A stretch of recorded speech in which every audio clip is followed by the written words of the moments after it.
잘 지내셨어요? 네. 두 달 반만인가 6월에 방학하고 이제 다시 이제 계약을 하게 되었는데 여름에 많이 더우셨죠? 보니까 요즘에 날씨가 너무 시원하고 하나님이 이렇게 시원한 날씨, 예전에는 날씨가 축복인지 몰랐는데 요즘에는 참 가을, 이 시원함을 주신 것도 복이구나 이런 생각을 많이 합니다. 그래서 시니어 어르신들이 언제 개강하냐고 맨날 많이 물어오셨어요. 근데 오늘 드디어 개강을 했습니다. 그래서 옆에 보시고 인사하겠습니다. 반갑습니다. 네. 자, 이렇게 이번 가을에도 힘차게 달려갑시다. 이렇게 하겠습니다. 이번 가을에도 힘차게 달려갑시다. 예, 올 가을에도 힘차게 하나님 향해서 달려갔으면 좋겠습니다. 자, 히브리서 말씀을 우리가 묵상하고 있는데요. 사진 한번 보여주실까요?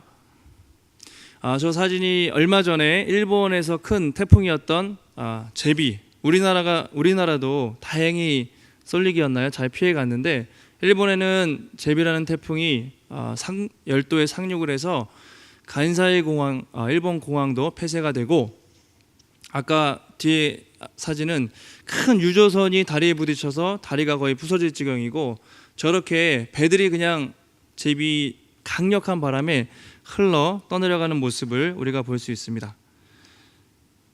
태풍에 잘 대비하지 않고 있다가 어마어마한 태풍에 그렇게 휩쓸린 것이죠. 자, 지금 보시는 사진은 비슷한데 같은 태풍인데 잘 이렇게 있죠. 왜냐면 항구에 안전하게 이제 정박을 해 있습니다. 태풍이 온다는 것을 미리 듣고 이렇게 잘 준비하고 있다가 정박을 했어요. 그리고 막 태풍 오면 막 이렇게 밧줄로 막 묶어놓고 닻을 내리고 그래서 이렇게 안전하게 있다가 큰 태풍에도 이렇게 피해를 보지 않고 넘어간 또 다른 사진이 있습니다. 사진을 태풍을 보면서 또 말씀을 준비하면서 우리 인생도 비슷하지 않을까. 방금 보신 사진처럼 세상의 풍랑에 휩쓸려가는, 흘러 떠내려가는 그런 표류하는 인생이 있다면, 또 반대로 또 어떤 어려움과 고난에도 흔들리지 않는 그런 견고한 인생이 있지 않을까, 그런 생각을 해보았습니다. 이 시대의 조류, 우리가 뭐 태풍이라고 하지 않지만 이 시대의 바람이 엄청 거세거든요. 세상의 문화가 강력한 태풍처럼 성도들을 막 괴롭히고 힘들게 하는데, 방금 본 사진처럼 준비하고 있는 자에게는 그죠, 흔들리지 않지만 그렇지 않은 인생은 흘러 떠내려가는 표류하는 인생이 될 수도 있겠다, 이런 생각을 하게 됩니다. 히브리서 기자가 편지를 쓸 때도 마찬가지였습니다. 엄청난 태풍이 당시에 불어닥치고 있었습니다. 히브리서를 쓴 목적이 뭐냐면요, 뭐 교리를 가르치거나 강해하거나 그런 게 아니라요, 딱 한 가지입니다. 너무 당시에 큰 환란, 태풍이 있었습니다. 로마의 황제가 박해하고 또 유대교, 같은 유대인인데 너희들은 왜 기독교 예수 그리스도를 믿냐, 동족끼리 엄청난 박해를 했기 때문에 그 박해의 환란과 광풍 속에서 흔들리지 말고, 그 시대의 박해에 흔들리지 말고 끝까지 믿음을 지키십시오, 권면하기 위해서 히브리서를 쓴 것이죠. 자, 배경을 잠깐 말씀드리면 그렇습니다. 이제 유대인들은 원래 구약 성경, 율법을 믿었습니다. 그러다가 예수 그리스도를 믿게 된 사람들이 생겨나기 시작했어요. 복음을 받아들인 것이죠. 그런데 로마 황제의 박해도 힘들지만 또 힘든 게 뭐냐면, 동족들이, 같은 유대인들이 왜 예수 그리스도 이단을 믿느냐 이렇게 공격을 하면서 아주 사회적인 차별이 너무나 심했어요. 욕을 계속 먹는 거죠.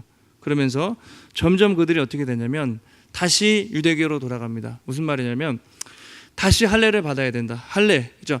우리 복음은 예수 그리스도의 믿음으로 구원을 받는다. 이 복음을 받아들였는데 다시 할례를 받아야 돼요. 구약에 할례를 받고 행위 구원을 얘기하는 거죠. 다시 제사를 지내야 된다. 이런 사람들이 다시 돌아가는 사람들이, 예전에 종교로 돌아가는 사람들이 많이 있었다는 것이죠. 그런 배교자들이 속출하고 있었습니다. 그런 상황에서 히브리서 기자는 오직 예수 그리스도만이 유일한 구원자시고 언약의 중보자시기 때문에 끝까지 그 예수를 붙들고 믿음을 지키십시오, 이런 권면으로 히브리서를 쓴 것입니다. 자, 2장 1절 말씀 우리 한번 보시고 1절 말씀 한 목소리로 읽어보겠습니다. 시작.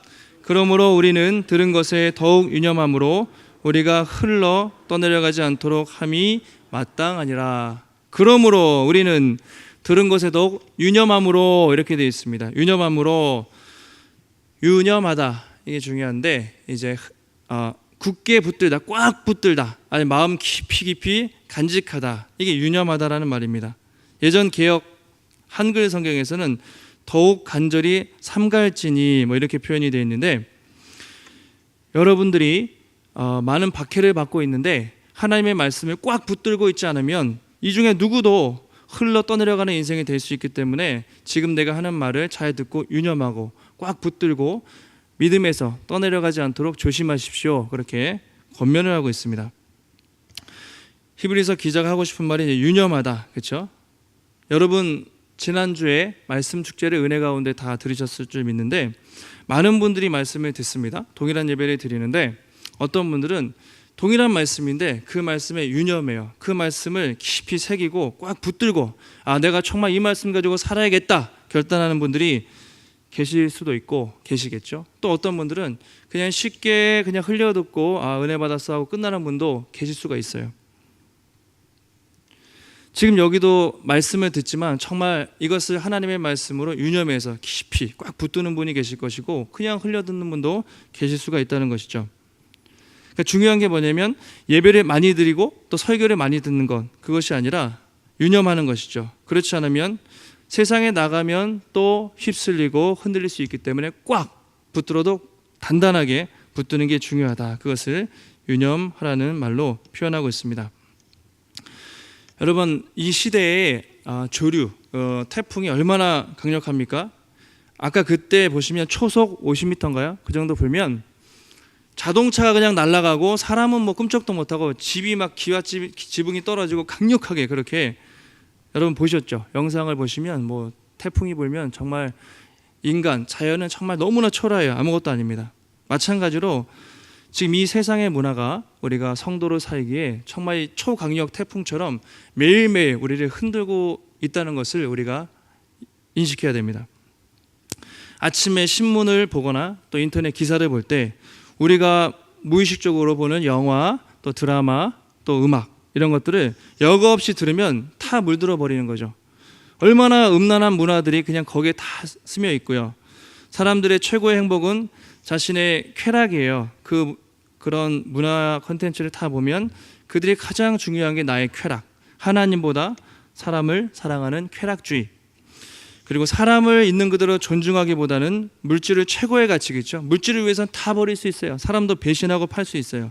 돈을 사랑하는 물질주의가 있고, 또 다른 사람을 신경 쓰지 않습니다. 나만 행복하면 된다, 그런 이기주의, 개인주의, 이런 것들이 우리의 모든 삶에 깔려 있다는 것이죠. 종교적으로는 어떠냐면 그렇습니다.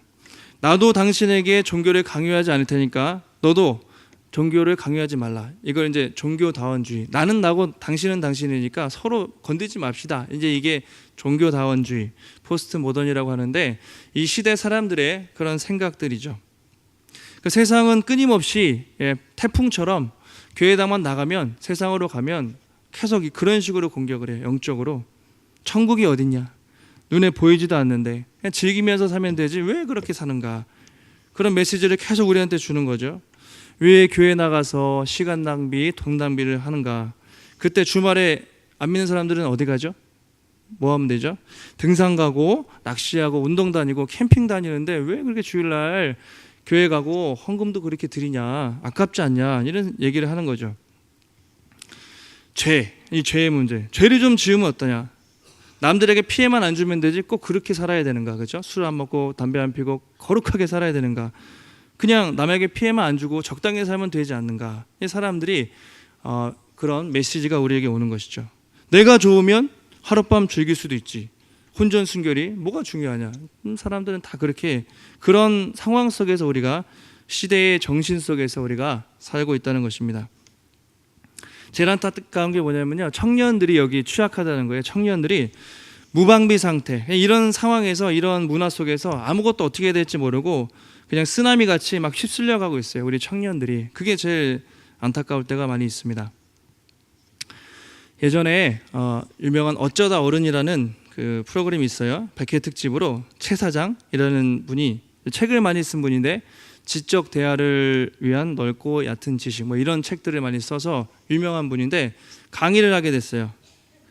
그 중에서 그 중에서 인생과 이제 인생에 대해서 어떤 세네카라는 1세기 로마 철학자인데 그 사람의 말을 인용해서 이렇게 강의를 했습니다. 뭐라고 했냐면 출항과 동시에 사나운 폭풍에 밀려 다니다가 같은 자리를 계속 표류했다고 해서 그 선언을 긴 항해를 마친 사람이라고 할 수는 없을 것이다. 그는 항해를 한 것이 아니라 그저 오랜 시간을 바다 위에 떠 있었을 뿐이다. 자, 출항을 했어요. 다시 뒤로 보시면 출항과 동시에 막 폭풍에 밀려 다니다가 같은 자리를 표류했다고 해서 항해가 아니잖아요. 그냥 둥둥 떠 있었을 뿐이죠. 표류했을 뿐이라는 거죠. 맞죠? 그 다음 우리 인생도 마찬가지라는 거죠. 노년의 무성한 백발과 깊은 주름을 보고 그가 오랜 인생을 살았다고 할 수는 없다. 인생이 중요합니다. 그 백발의 노인은 오랜 인생을 산 것이 아니라 오래 생존한 것일지도 모른다. 이렇게 얘기를 했단 말이죠. 인생과 생존이라는 말을 잠깐 한번 생각해 보시면 좋겠습니다. 좀 잔인한 말일 수도 있는데 단순하게 오래 살았다고 해서 그가 참 인생을 산 게 아니라는 것이죠. 단지 나이가 많다고 해서 참 인생을 살지 않을 수도 있다는 것이죠. 정말 누가 의미 있는 목표와 방향을 가지고 의미 있게 살았느냐, 그것이 인생에 중요하다는 것입니다. 아까 항해라는 말과 표류라는 말이 있었어요. 자, 항해하는 배, 같은 배가 있는데 항해와 표류의 차이가 뭐죠? 배가 하나는 항해하고 있고 하나는 표류하고 있습니다. 공통점은 둘 다 물에 떠 있습니다. 차이가 뭐죠? 두 가지가. 항해하는 배는 어떻죠? 분명한 방향이 있습니다. 방향과 목적을 가지고 나가면 항해하는 것이고, 표류하는 배는 어떻습니까? 표류. 그냥 떠 있는 거예요. 아무 목적과 방향 없이 그냥 떠 있기만 한 거예요. 의미가 없습니다. 그렇죠? 그것이 항해와 표류의 차이라고 할 수가 있습니다. 그래서 아까 그 강의하신 분이 이제 이렇게 묻는 거죠. 지금까지 나는 참 인생을 살았는가? 아니면 세상에 떠밀려서 그냥 표류하듯이 나이만 먹고 살고 있는가? 그것을 이제 우리에게 묻는 것이죠. 다시 우리가 성경적으로 그죠 적용을 하자면 내 인생은 아무 목적과 방향 없이, 그러니까 예수 그리스도와 하나님과 상관없이 그냥 세상에서 표류하는 나이 먹는 인생인가? 아니면 하나님의 비전에 따라 분명한 목표와 방향성을 가지고 항해하는 인생인가? 이것을 묻고 있는 것입니다. 한번 스스로 잘 한번 생각해 보시기 바라요. 그냥 나이가 먹고 떠밀려 가듯이 표류하는 인생을 살고 있는가? 하나님의 비전, 확실하게 예수 그리스도를 붙들고 확실한 목표와 방향을 가지고 나아가고 있는가? 한번 우리 자신을 한번 돌아봤으면 좋겠습니다. 아까 청년 얘기를 잠깐 말씀드렸는데요. 이제 방향 감각이 없어요. 어떻게 살아야 될지. 왜냐하면 취업하기 너무 힘들고요. 취업을 해도 또 언제 잘릴지 모르고 경쟁이 너무 치열해서 결혼도 안 하려고 하죠. 애도 안 낳으려고 그러고 다 포기해요. 모든 걸 포기하고 살려고 하는 것이 청년 세대입니다. 그래서 제일 안타까운 게 뭐냐면 청년들을 볼 때 꿈과 비전이 없어 보이는 거예요. 어떻게든 살아남아야 되는데 꿈과 비전이 없어요. 그냥 등 떠밀리듯이 그렇게 우리 젊은 사람들이 많이 그렇게 살고 있습니다. 그 사람들이 어디에 많이 지원하는지 아시죠? 시험 볼 때 어디 시험을 많이 봅니까? 공무원 시험 많이 봐요. 공무원 시험. 2016년에 2년 전인데 서울시 공무원 시험 경쟁률이 평균 일반 행정직이 몇 대 몇인지 아세요? 288대 1이었어요. 평균이. 되게 세죠. 2015년 사서를 뽑아요. 서울시에서. 그런데 2명 선발하는데 907명 접수해서 450대 1. 450명 중에 1명 붙어요. 그 사서하려고. 그러니까 얼마나 힘들어요. 2006년에 좀 됐죠. 보건직 9급이 5명 뽑는데 3,555명. 730대 1. 730명 중에 1명이 붙는단 말이에요. 얼마나 힘들겠어요. 그러니까. 근데 왜 사람들이 그렇게 수백 대 1의 경쟁률을 뚫고 공무원 시험할까? 전공과 상관없어요. 무슨 전공하든지 다 공무원으로 몰리거든요. 요즘에 대학생들은 기본적으로 다 공무원 시험 한번 쳐봐야겠다 이런 생각을 한다는 것이죠. 왜 그럴까요? 뭐 공무원이 또 사명과 비전이 있는 분들은 괜찮지만 대부분은 안정적이기 때문에 그래. 안정적이기 때문에 거기 가면 뭐 돈을 좀 적게 주고 비전이 없어도 그냥 정년까지 보장이 되고 연금도 주니까 여기가 딱이다. 대부분 그런 생각으로 가는 것이죠. 서울대 학생들도 그래서 도서관 가면 서울대생들도 대부분 다 공무원 시험 친다고 해요. 방향과 비전이 없으니까 그죠? 잘 모르니까 뭘 해도 그냥 안정적으로 그냥 돈벌이나 하고 그게 등 떠밀려 사는 이 시대의 청년들의 안타까운 현실입니다. 근데 크리스찬 청년들도 마찬가지예요. 제가 청년들을 지도해 보면 같이 해보면 정말 이 세상 청년들과 가치관이나 세계관을 조사해 보면 별로 차이가 없어요. 뭘 하고 살아야 될지 어떻게 살아야 될지 모르고 성적인 의식도 혼전수결 의식이 선교단체에서 조사해 보면 일반 청년들하고 거의 똑같아요. 그냥 차이가 없어요. 그냥 세상이 영화에 드라마에 좋으면 같이 그냥 사니까 그게 구분이 안 되는 것이죠. 그냥 그런 상황 속에서 우리 청년들도 참 많이 살아가고 있습니다. 그래서 우리가 이제 말씀을 제대로 가르치면서 또 올바른 세계관과 가치관을 가질 수 있도록 또 꿈과 비전을 심어주도록 이제 교회에서 노력을 하고 있는 것이죠. 그렇지 않으면 그냥 쓸려가는 거죠. 다 청년도 세상에 쓸려서 그냥 가는 겁니다. 제가 시니어 이제 사랑방 개강하면서 시니어 어른들을 생각해 봤어요. 우리 시니어 어른들은 하나님이 우리 어른들을 왜 보내주셨을까? 가장 큰 장점은 웬만해서는 우리 어른들은 크게 흔들리지 않으신다. 그죠? 변함없는 모습. 그게 시니어 어른들의 제일 제가 볼 때 든든한 점인 것 같아요. 오랜 시간이 지나도 제가 이제 새벽 기도를 드리는데 항상 시니어 어른들은 언제나 오셔서 그 세 번째 주일 같은 자리, 같은 상황에서 같은 시간에 늘 와서 언제나 기도를 하시거든요. 참 기도할 때 예전에는 몰랐는데 그 존재감, 영적인 거목이죠. 그러니까 큰 어떤 일을 많이 하지 않아도 늘 그 자리에서 하나님 앞에 무릎 꿇고 또 나라를 위해서 또 교회를 위해서 기도해 줄 수 있는 이 영적인 거목들, 이런 분들이 우리 시니어 분들이 계셔서 참 감사하다 이런 생각을 했습니다. 앞으로도 꼭 부탁드리고 싶은 게 이제 그거예요. 우리 다음 세대나 이 청년들이, 젊은 사람들이 이 시대에 막 휩쓸리지 않도록, 그렇죠? 시니어 어르신들은 중심을 탁 잘 잡으셨잖아요, 그렇죠? 흔들리지 않도록 기도를 해주는 게 또 시니어 어르신들이 하나님께서 세우신 중요한 또 일이 아닐까 생각을 해봤습니다. 자, 성경에서 목표가 가장 분명한 목표를 가지고 하셨던 분이 누구죠? 바로 우리 예수님이죠. 예수님이 이 땅에 계실 때 일도 엄청 많았고 많은 사람도 만나고 병도 고치고 엄청 많았는데 예수님은 한 가지 목표를 늘 처음부터 끝까지 잊지 않으셨습니다. 그 목적이 뭐죠? 우리를 위해서 우리의 죄를 대속해서 십자가에서 죽으시는 거. 그 목적. 언제나 항상 끝까지 그걸 잊지 않고 한 목적과 방향을 통해서 쭉 가셨습니다. 인자가 온 것은 섬김을 받으려 함이 아니라 도리어 섬기려 하고 자기 목숨을 많은 사람의 대속물로 십자가에서 죽는 그 목적을 위해서 3년 동안 수많은 일들을 하셨지만 결코 한 번도 이 목적과 방향을 잃지 않고 꿋꿋하게 가셨고 그 목적을 이루셨죠. 사도 바울도 마찬가지입니다. 유대교인이었잖아요. 그러니까 구약 성경만 보던 유대교인이었는데 예수를 영접하고 누구보다 또 열심히 복음을 전했습니다. 이방인의 사도로 부르심을 받고 그 사명을 위해서 결혼도 안 하고 한 방향, 한 목적을 향해 흔들리지 않고 항해해서 나간 것이죠. 빌립보서 3장에 보면 나는 아직 내가 잡은 줄로 여기지 않고 오직 한 일, 즉 뒤에 있는 것은 잊어버리고 앞에 있는 것을 잡으려고, 다 아시죠? 표대를 향해서 달려가노라. 예수 그리스도의 부르심의 상을 위해서 달려가노라. 늘 한 목적과 표대, 이 방향을 향해서 끊임없이 달려나갔던 것이죠.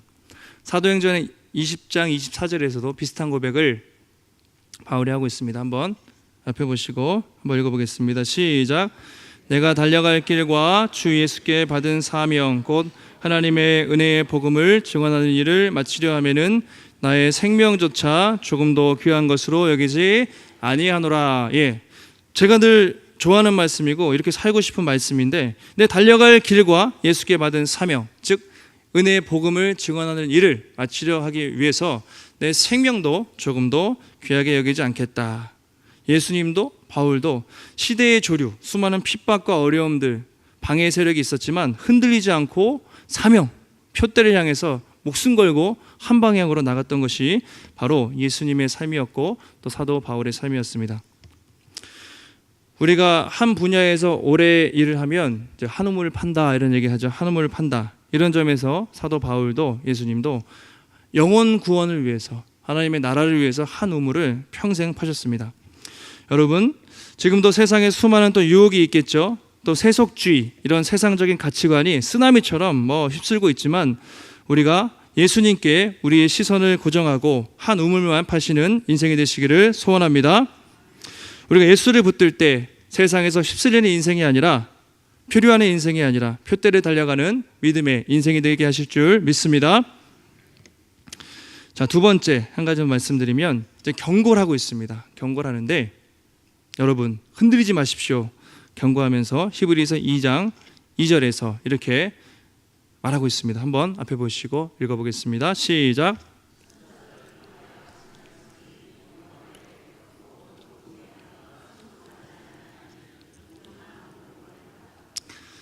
천사들을 통하여 하신 말씀이 견고하게 되어, 이 말씀, 천사들을 통하여 하신 말씀, 이것은 모세가 받은 구약 율법을 말해요. 구약의 구약 성경입니다. 구약의 특히 모세 오경. 왜 이렇게 표현했냐면 모세가 시내산에서 율법을 받을 때 하나님이 천사들을 통해서 주셨다고 그렇게 믿었습니다. 그런 전통이 있었기 때문에 구약 율법을 천사들을 통하여 하신 말씀이다, 이제 그렇게 표현을 했는데, 그 구약 율법이 견고하게 되어 모든 범죄함과 순종하지 아니함이 공정한 보응을 받았거든, 이렇게 표현하고 있죠. 이 구약 율법이 견고하다는 건 구속력이 있고, 그렇죠? 지키지 않으면 벌을 받는다는 그런 의미겠죠.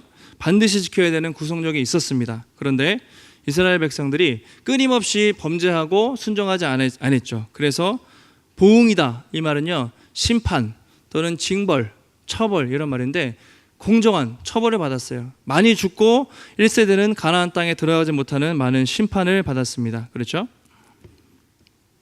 하물며 3절에 이제 뭐가 나오겠습니까? 하물며. 자, 구약 성경의 이 말씀도 지키지 않았을 때 그들이 그 심판을 받았는데, 하물며, 자, 3절 상반절에 우리가 이같이 큰 구원을 등한히 여기면 어찌 그 보응을 피하리요, 이렇게 말하고 있습니다. 보응이라는 말이 또 나오죠. 구약의 율법을 어겼는데도 그렇게 하나님 앞에 큰 심판을 받았다면, 하물며, 자, 중요하지, 이같이 큰 구원을 등한히 소홀히 여기면 어떻게 그 심판을 피하리요라고 그렇게 말하고 있습니다. 절대 피할 수 없다는 것이죠. 이렇게 크고 놀라운 구원이다, 그냥 구원이라고 하는, 이처럼 크고 놀라운 구원, 이렇게 표현을 했습니다. 그게 뭐죠? 바로 예수 그리스도의 복음을 얘기하겠죠.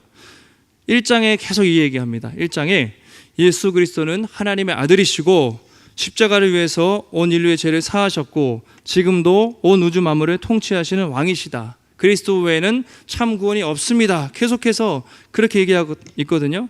이렇게 큰 구원을, 우리가 받은 구원을 소홀히 여기면 어떻게 심판을 받겠습니까? 그렇게 말하고 있는 것이죠. 자, 한 가지 예를 들어보면, 자, 우리가 운전하다가 신호 위반합니다. 그러면 딱지 띄죠. 이제 스티커를 받는데 교통법규를 어기면 벌금을 냅니다. 그렇죠? 뭐 감옥까지는 안 와요. 감옥, 아주 큰 음주운전이 아니면, 작은 걸 잘못하면 감옥 갈 정도는 아닌데 처벌을 받아요. 주로 벌금을 내죠. 자, 이게 법규입니다. 근데 법에 단계가 있는데 그 위에 형법이나 헌법, 예를 들어서 상위법, 형법에 사람을 죽인 자는 사형에 처한다 했는데 형법을 어겨요. 아니면 그 위에 있는 헌법, 내란을 한 자는 사형에 처한다. 예를 들어서 그런 헌법을 어기면 여러분 단순히 벌금 내고 끝나는 게 아니라 감옥 가거나 심하면 사형당하면 죽습니다. 그것이 교통법규와 이 형법, 또 헌법, 훨씬 더 높은 법의 차이죠. 마찬가지예요. 히브리서 기자의 논리는 여러분들이 많은 핍박 속에 흔들리고 있는 것을 이해합니다. 그런데 구약 성경, 천사들이 준 그 구약 율법도 그 말씀에 권위가 있어서 잘못했다가 모세한테 대들었다가 그 심판을 받았는데, 하물며, 이게 중요해요. 하물며 천사보다 훨씬 더 뛰어난 하나님의 아들 예수 그리스도의 이 큰 구원을 소홀히 여기면 여러분 어떻게 되겠습니까? 얼마나 큰 심판을 받겠습니까? 이렇게 말하고 있습니다. 그러니까 들은 것에 유념하시고, 그렇죠? 잊지 마시고 가슴에 새기고 믿음을 끝까지 잘 지키시기 바랍니다. 이렇게 히브리서 기자가 권면하고 있습니다. 히브리서를 쭉 보시면요, 어쩔 때는 막 강하게 혼내기도 하고요, 어쩔 때는 되게 정말 따뜻하게 품어주기도 해요. 당근과 채찍을 같이 씁니다. 근데 지금 말씀은 확실하게 경고를 하고 있는 거죠. 경고, 그렇죠? 구약 선조들을 보십시오. 그렇게 하지 말고 이 예수 그리스도를 여러분이 등한히 여기면 엄청난 심판을, 훨씬 더 큰 심판을 받을 것입니다라고 경고의 메시지를 주고 있습니다. 여러분, 길 가다 보면 경고 표지판 있죠. 우리가 경고 표지판 이렇게 뭐 있습니까? 경고 표지판. 저기 개 조심, 멍멍이 조심. 혹시 애완견 키우시는 멍멍이, 그 다음에 뭐 이렇게 높은 데는 추락 금지, 내려가면 죽으니까 추락 금지, 또 수영 금지, 또 교통사고 많이 나는 것은 과속 금지. 그렇죠? 개 조심 만약에 무시하고 들어가면 어떻게 돼요? 어떻게 될까요? 개한테 물려보신 적 있으세요? 애완견 키우시는 분들은 계실지도 모르는데, 제가 작년에 이사 신방을 갔다가 신방을 잘 드렸어요. 그 개가 좀 처음에 약간 많이 짖더라고요. 그래서 집사님이 베란다에다 놨는데 끝날 때 인사하라고 베란다 앞에 이제 입구에 꺼내 오신 거죠. 그래서 이제 개를 쓰다듬으려고 하는데 꽝 물어가지고 여기를 이렇게 물린 거예요. 그래가지고 손바닥에 피가 좀 나고 구멍이 이렇게 났었거든요.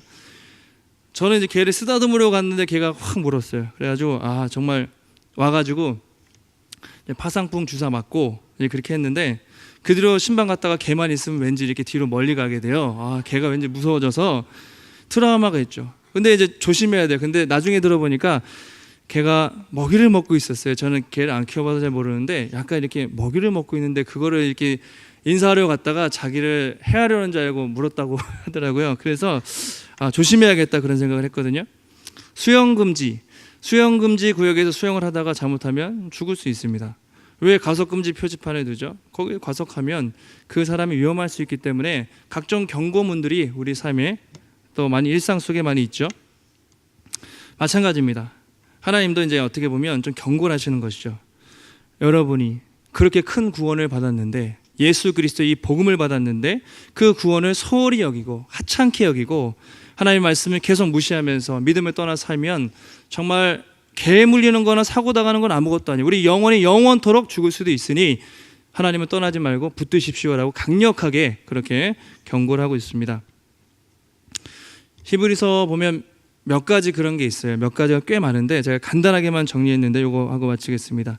자, 히브리서 기자가 3장에는 이런 말이 있습니다. 너희 마음을 완고하게 하지 말라는 경고를 합니다. 그 3장의 7절부터 나오는 내용인데, 구약 이스라엘 백성들이 그렇게 완고하게 했다가 멸망했기 때문에 오늘 너희가 그의 음성을 듣거든 광야에서 시험하던 날에 거역하던 것 같이 너희 마음을 완고하게 하지 마십시오라고 경고하고 있습니다.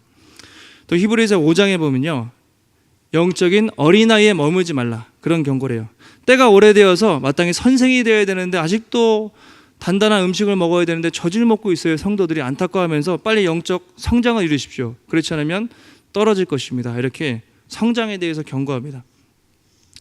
6장에도 중간에 포기하지 말고 믿음을 지킬 것을 그렇게 경고하고 있습니다. 한번 빛을 받고 하늘의 은사를 보고 성령에 참여했는데도 다시 타락한 자들은 다시 새롭게 회개할 수 없나니 불사름을 당할 것이다. 아주 강하게 은혜를 받았는데, 그렇죠? 성령에 참여한 바 되고 하나님의 선한 말씀과 능력을 맛보고도, 그렇죠? 타락한 자들은 다시 회개할 기회가 없이 영원한 지옥으로 갈 수도 있다. 그렇게 강력하게 경고하고 있습니다. 10장에도 마지막에 죄 짓지 말라는 거죠. 죄와 피 흘리며 싸워라. 어떻게? 이렇게 되어 있어요. 우리가 진리를 아는 지식을 받은 후에 범죄한 즉 다시 속지 않은 제사가 없고, 모세의 율법을 안 지킨 자들이 그렇게 죽었거든 하물며 하나님의 아들을 짓밟고 은혜의 성령을 모독한 자가 당연히 받을 형벌은 얼마나 더 무섭겠느냐. 이렇게 그대로 얘기하고 있습니다. 그렇죠. 구약의 말씀 그걸 지키지 않은 자도 그렇게 처벌을 받았는데, 하물며 하나님의 아들 예수 그리스도와 은혜의 성령을 욕되게 하고 날마다 여전히 죄 가운데 거하고 옛사람에 살아가는 사람들이 얼마나 받을 형벌이 큰가라고 강력하게 경고하고 있습니다. 한번 돌아보시면 좋겠어요. 4가지였는데 지금 내 마음은 완고하지 않은가, 교만하지 않은가, 아니면 성령의 은혜 가운데 부드러운 마음인가 한번 살펴보시고요. 지금 나는 영적으로, 나이가 중요한 게 아니라 영적으로 어린아이에 머물러 있는가, 아니면 그리스도의 장성한 분량으로 성장해 나가고 있는가 한번 생각해 보시기 바랍니다. 지금 나는 세상의 유혹에 타협하고, 그죠? 믿음이 한참 흔들리고 있는가, 뒤돌아보고 있는가, 아니면 앞으로 나가고 있는가? 나는 지금 죄와 피 흘리며 싸우고 있는가, 아니면 예수 믿은 후에도 여전히 죄에 쉽게 넘어지며 죄 가운데 옛사람의 모습을 드러내면서 성령을 욕되게 하고 있지 않은가? 그것을 한번 살펴보시기 바랍니다. 그것을 오늘 히브리서 기자가 우리에게 말하고 있습니다. 여러분, 중요한 게 뭐냐면, 우리가 은혜를 받는 것도 중요한데, 구원을 받는 것도 중요한데, 신앙생활 하다 보면 그것을 유지하는 것, 그 은혜를 잘 지키고 오히려 더 강하게 하는 것이 참 더 어렵다, 그런 생각을 합니다. 히브리서 기자가 끊임없이 은혜에서, 하나님에게서 떠나지 말고 받은 구원을 잘 지킬 뿐만 아니라 오히려 더 성장함으로 나아가야 된다, 끊임없이 그렇게 권면하고 있습니다. 근데 우리 힘으로 안 되죠. 우리 힘으로 참 어렵습니다. 그 당시에도 그랬고 우리 힘으로는 이 세상의 강력한 태풍을 이길 힘이 없어요. 그래서 히브리서 기자가 우리에게 준, 우리 강사 목사님의 말씀에 따르면 마스터키라고 했죠. 모든 것의 마스터키, 예수 그리스도를 우리에게 주셨죠. 자, 2장 18절 마지막으로 읽고 마치겠습니다. 2장 18절 시작. 그가 시험을 받아 고난을 당하셨은즉 시험 받는 자들을 능히 도우실 수 있느니라.